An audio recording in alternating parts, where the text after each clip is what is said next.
નમસ્કાર ખેડૂત મિત્રો, સ્વાગત છે તમારું ખેડૂત ચેનલની અંદર। આજે તારીખ 9 માર્ચ 2026 વાર સોમવાર।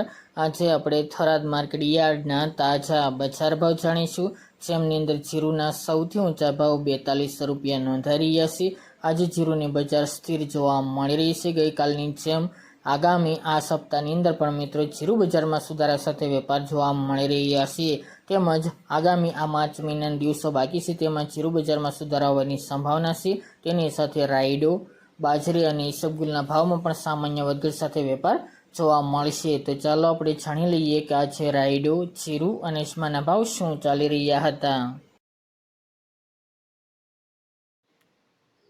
ખેડૂત મિત્રો, આજે આપણે થરાદ માર્કેટ યાર્ડના બજાર ભાવ જાણીએ તો જીરુ 2800 થી 4200 રૂપિયા, રાયડો 1050 થી 1291 રૂપિયા, એરંડા 1235 થી 1280 રૂપિયા, રાજગરો 1870 થી 1930 રૂપિયા, ઈસબગુલ 2000 થી 2411 રૂપિયા અને ધાણા 1575 થી 2000 રૂપિયા। તો ખેડૂત મિત્રો, આ તાજના આપણે થરાદ માર્કેટ યાર્ડના તાજા બજાર ભાવ।